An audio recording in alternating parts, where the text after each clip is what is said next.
Hi friends, ఈ short వీడియోలో ఈరోజు షార్ట్గా ఆప్రికాట్ డిలైట్ ఎలా చేయాలో నేను చూపిస్తాను. ట్రై చేసి ఎలా వచ్చింది ఏంటి కామెంట్ సెక్షన్లో కామెంట్ చేయండి. ఫస్ట్ అయితే ఆప్రికాట్ని తీసేసుకొని చక్కగా ఒక 2 to 3 అవర్స్ పాటు నానబెట్టేసుకోండి, ఓకేనా. నెక్స్ట్ పాలు గిన్నెలో కొంచెం పాలు తీసేసుకోండి, ఒక 1/2 లీటర్ వరకు. నెక్స్ట్ ఒక బౌల్లో కొంచెం పాలు, నెక్స్ట్ కస్టర్డ్ పౌడర్ని వేసేసుకొని మిక్స్ చేసుకోండి. వన్స్ పాలు అన్నవి ఒక 2-3 పొంగులు వచ్చింది, ఒక 2 టేబుల్ స్పూన్ షుగర్, మిక్స్ చేసుకున్నటువంటి కస్టర్డ్ మిల్క్ని కూడా ఇందులోకి వేసేసుకొని మిక్స్ చేసేసుకోండి. వన్స్ ఈ థిక్ కన్సిస్టెన్సీ వచ్చింది, రూమ్ టెంపరేచర్కి వచ్చిన తర్వాత ఫ్రిడ్జ్లో పెట్టేసుకోండి, ఓకేనా.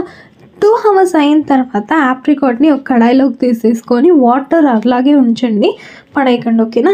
అదే వాటర్లోనే కుక్ చేసుకోండి. ఇది కొంచెం ఇలా సాఫ్ట్గా వచ్చింది, ఒక 4 టేబుల్ స్పూన్ షుగర్ వేసేసుకొని మంచిగా థిక్ కన్సిస్టెన్సీ వచ్చేస్తుంది అనమాట షుగర్ సిరప్. అండ్ మనకి పల్ప్ కూడా చాలా సాఫ్ట్గా ఉంటుంది పండు. ఆ స్టేజ్కి వచ్చింది, మనం మిక్సీకి పట్టేసుకొని పక్కన పెట్టుకుందాం. నెక్స్ట్ 30 minutes పాటు ఫ్రిడ్జ్లో పెట్టుకున్నటువంటి కస్టర్డ్ మిల్క్, నెక్స్ట్ మనం main fresh cream 1/2 cup add చేసుకొని నెక్స్ట్ కండెన్స్డ్ మిల్క్ ఒక 1/2 కప్ తీసుకోండి. కండెన్స్డ్ మిల్క్ బదులు షుగర్ తీసుకుంటారు, కొంతమంది షుగర్ పౌడర్ తీసుకుంటారు. దానికన్నా మంచి టేస్ట్ రావాలి అంటే కండెన్స్డ్ మిల్క్ తీసుకోండి. నెక్స్ట్ సింగిల్ పర్సన్కి అయితే ఇలాంటి ఒక బౌల్ లాగా తీసుకోండి. 4-5 members అంటే ఒక ట్రే లాగా వెడల్పుగా ఉండేది తీసుకోండి. ఫస్ట్ లేయర్ ఆప్రికాట్ పేస్ట్ వేసేసుకొని నెక్స్ట్ ప్లెయిన్ కేక్ని పెట్టేసుకొని దాని మీద కూడా ఆప్రికాట్ ఒక లేయర్ని ఫిల్ చేసేసేయండి. వీళ్ళలో చాలామందికి ప్లెయిన్ కేక్ తీసుకోవాలా బ్రెడ్ తీసుకోవాలో డౌట్ ఉంటుంది కదా.